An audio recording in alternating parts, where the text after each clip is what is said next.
Now welcome all students of standard 10. Now this is the fourth video of this chapter, A Letter to God. Now dear students, you know very well J.L. Funts, that's a writer, author of this story. And before all this video, you know already about the author, introduction, theme, summary, each and everything. Now in this video, we try to know that's a character of the story. Who is the main character of this story? Lancho, obviously. Lancho is the main character of this story. So we know especially the nature of Lancho. Here, that's a Lancho. Lancho was knave. Knave, you know, dear friends, knave, that's an innocent. Yeah, you may also call very simple and showing lack of knowledge. Knave, faithful and committed. He was naive to have allowed himself to believe that God would be capable of collecting the money and handling it to him just by asking. No, he was faithful because he truly believed that God could help him, going as far as writing a letter to God and attempting to mail it shows how much faith he had. Lancho was committed because he was like an ox of a man. An ox of a man. That means a very hardworking man. They believe in work. They believe in hard working. He worked in the fields like an animal. All in all, Lancho was committed to his family, field, and God. So that's a story. It depicts the immense power, immense innocent faith in God. So whole story teaches us that if man has childlike faith, teaches us that if man has childlike faith in God, he can accomplish anything considered impossible. If with the faith man asks God for help, God responds also and his own peculiar channel. So believing. So belief system. They believe in belief system. Okay, students. Now I hope that you understand the chapters. You understand the summary, and you read that's a textbook also. And now let's start the question answer of this story.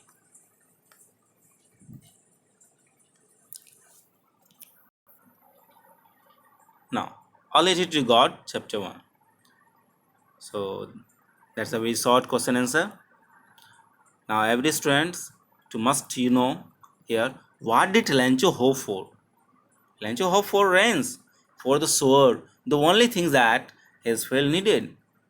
And that's a very important question. Second question, why did Lancho say the raindrops were like new coins?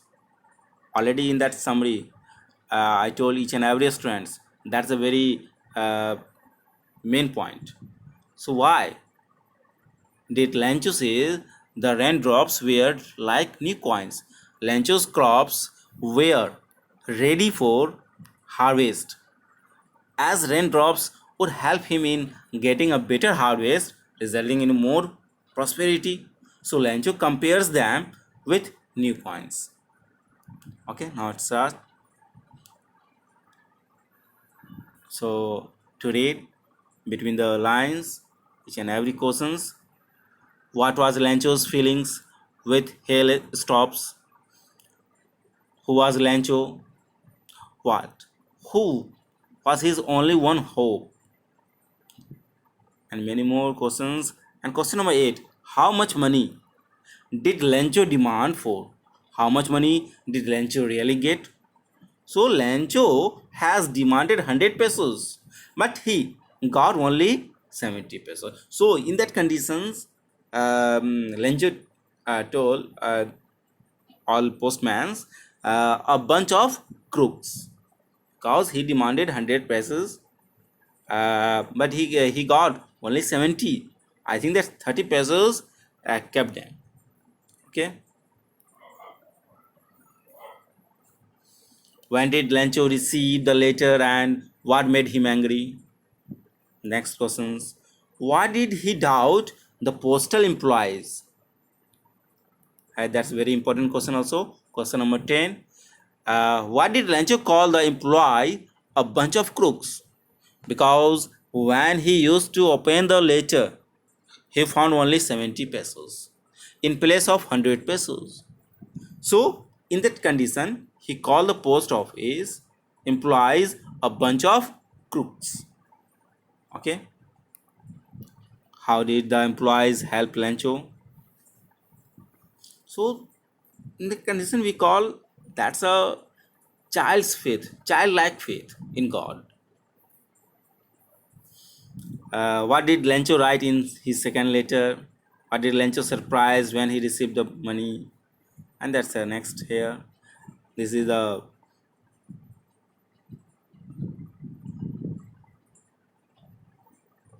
I think that's repeated. Yeah, that's very important questions.